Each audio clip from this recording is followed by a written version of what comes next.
What's up, guys and gals? This is Griever back here, bringing you guys the latest episode review of Dr. Stone. Alright, so this episode honestly was really good. I enjoyed it because we're entering into kind of stage 2. It's close to the end of the season, but it's really leading into a really cool thing because the sulfur drug and stuff that was time-based. This is time-based as well, but we have a lot more time to see a lot more inventions. And honestly, the end of the episode was really, really cool because it showed that even though Senku, of course, with all his knowledge and all his brain power and all that stuff, is the brains of everything that goes on. It's usually him that comes up with everything. In this episode, we get something that proves that even if one man, at Senku's ridiculously anime levels, manga levels of intelligence, is able to do all this and have all this knowledge and be able to do it all, right? It doesn't mean that everybody else is useless, that humankind, the fact that there are other people, though primitive, out there that could come up with a similar concept once being shown. It's how technology and human evolution has gone throughout the ages, is that they looked at one device and went, that's a miracle, I can't believe they came up with that. Here's how I'm going to improve upon the original concept. It's a consistent building block. Almost everything that we use and take granted for in today's world, all our computers and our technologies and our cars, were all based on somebody else's invention. Nothing today is really original. It all, well, I mean, not everything, but a lot of things have a basis. The further you go back, the further you go back, the further you go back. The more you go back, you'll see the original concept that things were improved upon. And I love this in this episode because this episode finally showcases that it's not just Senku who has the ability to drive, the human nature to constantly improve and better oneself's situation, their life, their livelihood, all that stuff, right? So this episode basically goes on to say we're going to make cell phones. That was the end of the last episode. We're going to make cell phones. They start out with the first process, which is basically to make a cotton candy machine. They're trying to make wire. What I use as an electrician, I understand what he's trying to do. He's trying to make wire. Of course, they aren't using copper here where they have gold. Gold is more malleable and all this fun jazz, and making copper lines where copper is much more hard and dense, and aluminum and stuff like it'd be very difficult. But gold is a very good conductor. It's just very weak. It's just very malleable. And but it does have a great conductivity point. And I'm not going to go into the science of that. I did used to know that back more years than I care to admit when I was first just a wee lad waiting there in the electricalness school there. And I was just a wee lad, and I learned all about their conductivity and all the atoms that move with the electrons. And anyways, I don't know why I went accent with that, but whatever.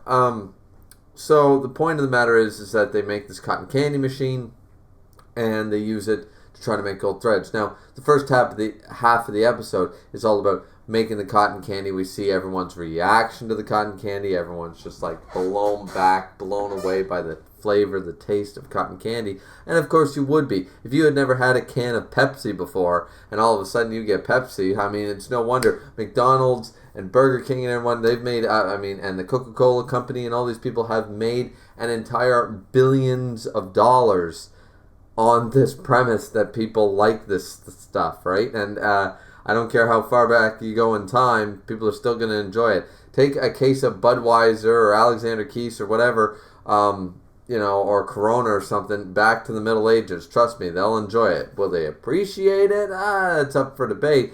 But the people that had to drink the, old-ass ale, Corona's probably going to taste kind of good, So, anyways, the whole premise of the first half is them just making the cotton candy machine, and they enjoy that and stuff. We get, and they also try to, Senku tries to get a little bit of insight from Gen about Homura, which is, of course, the one. They've basically decided that winter's coming too soon. Now's not the time for a battle. They both know that Tsukasa is, from Gen himself, basically goes into this funny, it's like his interpretation of Tsukasa, the mentalist's version, and he changes his face and his hair and everything. And both Senku's and Tsukasa's intelligence allows them to realize that winter won't be good on either side. They'll be at a stalemate and no one will get anywhere, honestly, in that way.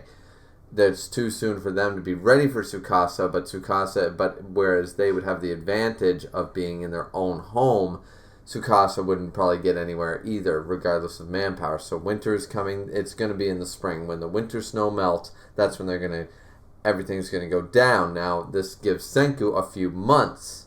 He gets the entire winter, and right now leading the late fall into the winter, to be able to fix everything, right? So, but they left Homura there, who is watching Senku and stuff, and they're watching and seeing what they're doing and kind of trying to report back, and they talk about communication and how it's vital and all that such. And then we get that Homura actually, we see Ruby, and she actually gives a good interpretation as to Senku's intentions here. It's nice. I would have liked to see Senku's reaction to this little speech she has. She remembers Senku's reaction to seeing Byakuya's grave and that kind of idea. And she just says, you know what, I think he just, like, strategic, reasons and methods aside, I think that Senku just really wanted to share the joy, because that's his whole thing. We're going to save the planet, and I'm going to bring everything back, for humans. His whole thing is he's a martyr in that way. He is actually the most humanitarian person to make everybody's lives better. It doesn't matter if they're an enemy or such. So the fact is that he gives the cotton candy to Homura, and she eventually eats it, and she enjoys it, thinking it's sweet. So the next half, or the later half, is basically... And here's the part I really love. I love this. They're like, okay, we made the cotton candy machine. We have some flaws. We're trying to make, wire out of it, all that fun jazz. Chrome comes up with an idea. An idea called, he goes to Kasaki. He doesn't say it. He goes to Kasaki and he goes, let's make this thing. And Kasaki, of course, goes Super Saiyan, Master Roshi Super Saiyan form. And I just love when he does this. I love when he goes Super Saiyan. It's just the best. And I'm just like, all right, Master Roshi in the house. All right, this shit's going to be cool. They go off there, they do their own thing. Of course, Senku and the rest of them keep working hard. At the end of the episode, we see that they have created a water wheel. They've actually made, after 3 days, they made a water wheel based on, once again, as I said at the beginning of this review, is that that's what they did. They managed to make, building on the blocks of what Senku has shown them and taught them, and how things work and how power and electricity can be generated. They based the whole idea of hydropower, a constant spinning wheel that does not require manpower. They built this thing.